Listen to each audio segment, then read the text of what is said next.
Baspa Nagina seat से कर सकती है प्रत्याशी की घोषणा। नगीना सीट पर होगा कड़ा मुकाबला। चंद्रशेखर ने इस सीट से चुनाव में उतरने की ठानी। मैदान में पीछे हटते नहीं दिख रहे हैं चंद्रशेखर आजाद। चलिए दोस्तों, इन सारी खबरों को बड़े विस्तार से जानते हैं और आप लोगों से विनम्र निवेदन है, चैनल को सब्सक्राइब जरूर करना, क्योंकि आगे बहुत ही शानदार न्यूज आने वाली है। चलिए अब आगे बढ़ते हैं। दोस्तों, एक देखने वाली बात तो सबसे बड़ी ये है कि एक नगीना सीट, एक अनार और कई बीमार। नगीना सीट का तो वो हाल हो चुका है। कैसे?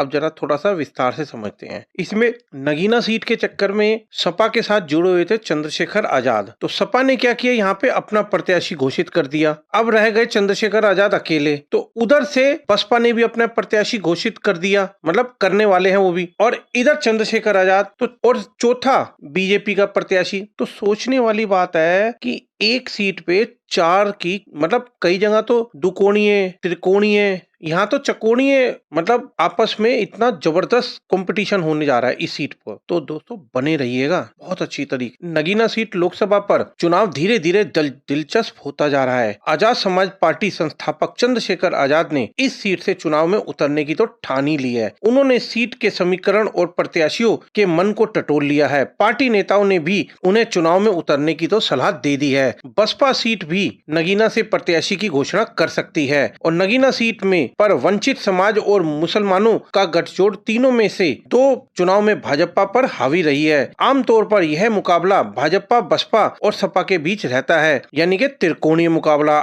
अब हो गया अब की बात चकोणीय मुकाबला, जिसमें चंद्रशेखर के आजाद के उतरने से यह जंग और भी दिलचस्प हो गई है। अब आने वाले समय में देखना होगा कि चंद्रशेखर ने जो यहाँ पे नगीना सीट से अपनी ताल ठोक रहे हैं, वह आगे क्या गुल खिलाते हैं। वे पहले रालोद और बाद में सपा के गठबंधन के करके यहाँ का चुनाव लड़ना चाहते थे। सपा द्वारा नगीना से पूर्व जज मनोज कुमार को चुनाव मैदान में उतारने के बाद चंद्रशेखर आजाद को तो बड़ा झटका पहले ही लग चुका है, लेकिन वे मैदान से पीछे हटने वाले नहीं दिखे। पार्टी सूत्रों के अनुसार नगीना सीट से सपा प्रत्याशी की घोषणा के बाद उन्होंने पार्टी नेताओं की नब्ज टटोली और सीट के समीकरण पूछे। पार्टी नेताओं ने भी उन्हें नगीना से ही चुनाव लड़ने के लिए सलाह दे दी है। सूत्रों के अनुसार पार्टी चंद्रशेखर ने भी अपनी पार्टी को नगीना सीट से ही चुनाव लड़ने के बारे में बता दिया है। हालांकि अभी नगीना सीट पर बसपा ने प्रत्याशी घोषित नहीं किया है। पार्टी यहाँ से वर्तमान सांसद गिरीश चंद्र को चुनाव लड़ाने की नहीं सोच रही है। इस सीट से तो दूसरा प्रत्याशी ही उतारा जाएगा। तो सूत्रों के अनुसार मुजफ्फरनगर की ही एक विधानसभा में रहने वाले पार्टी के पुराने नेताओं को बसपा